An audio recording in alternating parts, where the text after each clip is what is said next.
Olá, meus amigos, nossas saudações cordiais. Estamos aqui de retorno para o canal Lições de Amor, nesse quadro que visa estudar a obra Paulo e Estevão, pelo Espírito Emmanuel. Nós estamos no capítulo 5º da segunda parte, Lutas pelo Evangelho, e no vídeo anterior nós fizemos a primeira parte desse capítulo. Hoje faremos a segunda parte, o segundo vídeo então desse capítulo. No vídeo anterior nós vimos que a igreja, em especial a igreja de Antioquia, ela estava passando por uma contenda estéril por conta da atmosfera judaizante extremamente prejudicial daqueles tempos do cristianismo nascente. Os judeus, que eram o povo eleito de Israel, que tinham recebido a primeira revelação através da lei de Moisés, estavam dentro da célula cristã primitiva, acompanhando de perto esse desenvolver das atividades cristãs, agora com a revelação de Jesus, mas nem de longe eles pretendiam abandonar os ritos, as práticas exteriores e os preceitos que eles vinham cultivando ao longo dos tempos. E graças ao poder e à influência que esses homens tinham na sua época, né, os fariseus, e graças também à caridade e à necessidade que Simão Pedro, sobretudo, que após a morte do Cristo tornou-se o chefe do colégio apostólico, tinha em relação a acolher todos, principalmente os poderosos, não como subserviência, não que ele estivesse se vendendo, mas com o objetivo de manter a árvore do Evangelho livre de problemas e de dilemas que poderiam, inclusive, fazer com que aquela semente não germinasse, sobretudo naquele início. Então eram momentos muito difíceis e Simão Pedro passa por uma saia justa quando é chamado por Paulo e Barnabé na igreja de Antioquia para poder posicionar-se em relação à circuncisão. Circuncisão que era um rito exterior dos judeus e eles não queriam que nenhum dos que participassem das reuniões cristãs não tivessem sido circuncidados.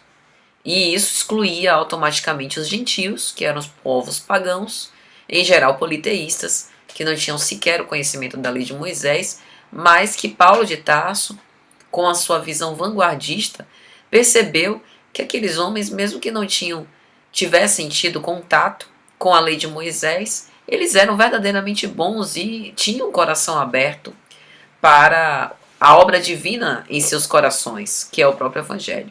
E algum de nós, porventura, estaria desprezado de Deus para conhecer o amor divino? E Paulo via aquilo. Ele, tendo sido fariseu dos mais ferrenhos, por ter passado e ter vivido nessa conjuntura, ele via que isso era uma extrema besteira. Mas Simão Pedro queria abraçar a todos, repetindo os ensinamentos do Cristo. E então, ao responder a Paulo, ele toma de uma grande humildade, confessa os seus próprios pecados e imperfeições e diz que decide por manter a todos juntos, irmanados, e que se submete ao julgamento dos presentes, que não tiveram coragem de dizer mais nada. E agora, nessa segunda parte do nosso vídeo, a gente vai dizer que mesmo depois desse posicionamento salutar, né, salvador de Pedro, as contendas elas continuaram. E Paulo, que permaneceu na igreja de Antioquia, agora precisava dar conta, depois da volta de Simão Pedro para a igreja de Jerusalém, dessa influência judaizante, dessas discussões estéreis, desse clima instável. Nós já conhecemos o perfil psicológico de Paulo de Tarso e sabemos que ele não se desanimou, nem se desmotivou, nem ficou cabisbaixo ou se sentiu prejudicado ou ofendido por nada disso. Pelo contrário, continuou com a sua resolução e a sua coragem, defendendo o direito dos gentios de participar das reuniões cristãs e lutando até o fim. E então Emmanuel vai dizer: combatente ativo, multiplicou as energias próprias na sustentação da independência do cristianismo e prometeu publicamente que traria cartas dos apóstolos galileus garantindo a posição legítima dos gentios na doutrina consoladora de Jesus. Paulo havia comprado a briga, mas não simplesmente para fazer uma afronta, né, para ser do contra, mas porque ele sabia que esse era o caminho certo de acordo com o amor divino, acolher a todos. E assim, Paulo de Tarso continua com sua defesa incansável em relação aos gentios, aclamado por essas pessoas. Nós não podemos esquecer, e Emmanuel também nos lembra, que Paulo e Barnabé, mais tarde Paulo e Silas, eles passaram por cerca de 4 anos fazendo excursões de propaganda, indo de cidade em cidade para divulgar o Evangelho de Jesus. Então Paulo tinha autoridade moral para falar e para defender.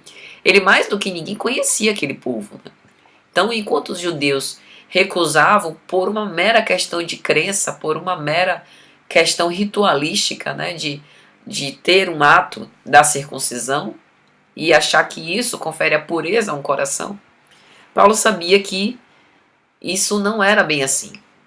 E Emmanuel vai dizer, ele sabia que essa questão, embora fosse uma questão simples, mas que escondia, né, os preceitos, escondia a hipocrisia judaica, ele sabia que era de essencial importância para o futuro do Evangelho. Procuraria mostrar a elevada capacidade dos gentios para o serviço de Jesus. E eu fico encafifada, eu fico perplexa com a atualidade do conhecimento de Paulo. Porque hoje não é isso que a gente vive, embora não seja pela circuncisão ou pelos alimentos impuros, mas o que a gente mais vê, principalmente, né, nas nossas reuniões, nos nossos círculos de estudo, de trabalho, na seara espírita, são às vezes discussões por questiúnculas, que acabam gerando revoluções intestinas, guerras, né, verdadeiros embates, um desperdício de energia, desafetos, pessoas que acabam saindo dos centros, né, por conta de ter essas contendas que não conseguem se dissipar, que a gente não consegue se entender, a gente não consegue mais conversar. Lógico, estou falando isso num caso geral, conversar para expor os pontos de vista e chegar no consenso, né? A gente não pode permitir que isso aconteça. E Paulo, naquela época, né, antes aqui do ano 40 depois de Cristo, ele já chamava a atenção para este problema sério, né, e que nos atrapalha no estudo e na vivência do amor. Que a vivência do amor, ela inclui a tolerância ao contraditório, né, inclui a convivência com as pessoas que não comungam da mesma coisa que eu comungo, mas de uma forma pacífica e respeitosa, e inclui, sobretudo, a sobrevivência daquilo que é essencial na mensagem, né? Sem se preocupar com a epiderme, com os detalhes, né? Excessivamente, de uma forma assim, excessivamente rebuscada, né? Pro forma, mas se preocupar verdadeiramente com o conteúdo. E aí Emmanuel vai dizer que um dos principais trunfos de Paulo era uma prova viva, Tito, um jovem no auge dos seus 20 anos, vindo da gentilidade, que vai dizer Emmanuel, era uma das mais lúcidas inteligências a serviço do Senhor. O próprio Paulo apostava muito no futuro de Tito. Diz Emmanuel, o rapaz seria um expoente do poder renovador do Evangelho, vindo da gentilidade. Porque não importa de onde a gente vem, mas para onde a gente vai. O próprio Cristo, penso particularmente, nascendo numa manjedoura, em meio aos animais, o mínimo mostra que o Salvador escolheu o berço mais simples para vir. E ele, que foi o grande renovador, redentor das nossas almas, mostra que o mais importante não é de onde a gente vem, se a gente nasce em berço de ouro ou em berço de palha, mas o que nos motiva, qual o nosso ideal, qual a nossa destinação. E então, Emmanuel vai dizer que antes de ir para a igreja de Jerusalém, Paulo sobe à tribuna, renovando essas concessões do gentilismo e não se importa com o muxoxo ou com a desacreditação dos fariseus, né, dos israelitas disfarçados na plateia. E então ele fez uma viagem juntamente com Barnabé, Tito e mais 2 irmãos para Jerusalém. E é interessante um detalhe que Emmanuel vai dizer na história. fizeram uma viagem vagarosa, escalando em todas as aldeias para pregações da Boa Nova, disseminando curas e consolações. Não bastava eles chegarem na cidade para ir dentro dessa cidade que eles chegavam na sinagoga, ou às vezes quando não tinha sinagoga na praça pública mesmo, para falar do evangelho de Jesus. Durante o trajeto, eles percorriam as aldeias para evangelizar as criaturas, não por proselitismo, mas para levar consolo aos aflitos de toda sorte. Então isso é maravilhoso, né? É aproveitar cada minuto da sua encarnação, cada minuto para trabalhar, né? Converter todas as oportunidades que se tem numa atividade útil em prol dos semelhantes. E aí Paulo vai dizer que quando ele chegou na igreja de Jerusalém, tomou um susto, porque a fila de camas, que Emmanuel chama de cátares, parecia não ter fim. Eram aleijados, doentes, que se somavam, se multiplicavam, velhinhos que estavam debaixo das árvores para serem atendidos. Então, a igreja de Jerusalém tinha se tornado um grande lugar de consolo a todos os prestigiados, que não tinham nenhum outro recurso, ninguém mais a recorrer. Mas parecia sumamente diferente. Paulo disse que Emmanuel disse que Paulo avista Tiago, e aí ele vai falar, o filho de Alfeu aparecia-lhe agora radicalmente transformado. Suas feições eram de um mestre de Israel com todas as características indefiníveis dos hábitos farisaicos. Não sorria. Os olhos deixavam perceber uma presunção de superioridade que raiava pela indiferença. Paulo não diz nada. Observa tudo aquilo, tira as suas próprias conclusões, sem embate frontal, sem dizer nada a Tiago, e simplesmente espera. E aí ele percebe que não era só Tiago, que haviam novos frequentadores na casa do caminho, na igreja de Jerusalém. E aí Pedro explica a Paulo. São os novos cooperadores. Paulo não gosta nada da fisionomia. A igreja de Jerusalém parecia agora o Sinédrio. Então, ele aguarda. E Tiago pergunta quem é o rapaz que estava acompanhando Paulo e Barnabé. E então, eles vão dizer, trata-se de Tito. É um valoroso trabalhador de Antioquia e é uma das nossas maiores esperanças na seara do Cristo. E aí, sem nenhum tipo de surpresa, sem embargo, Tiago pergunta, é filho do povo eleito?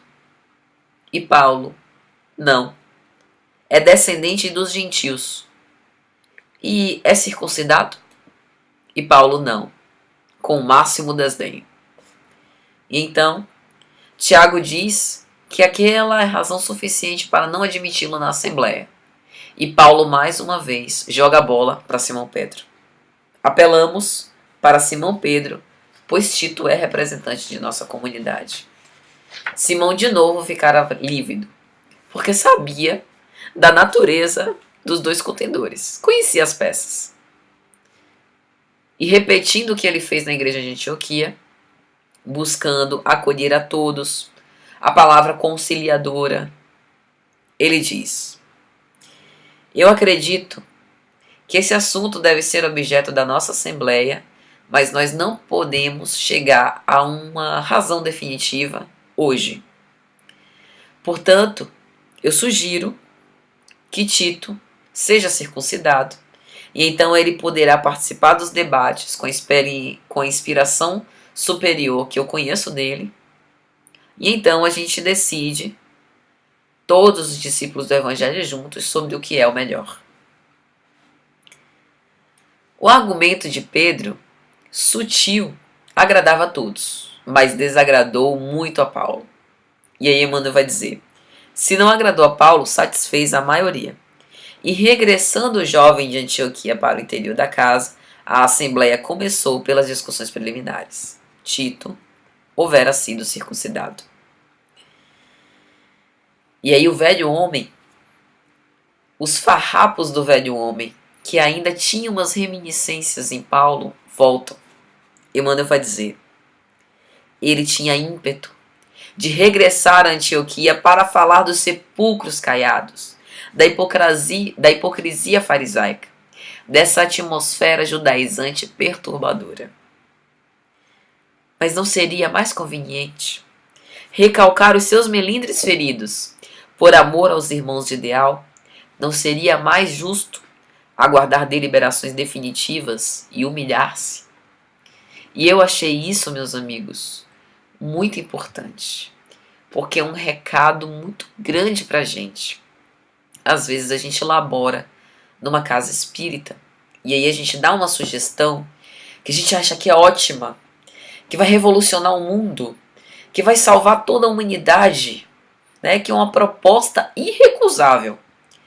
Mas às vezes a proposta é boa, pode realmente beneficiar muitos corações, mas não é o momento certo.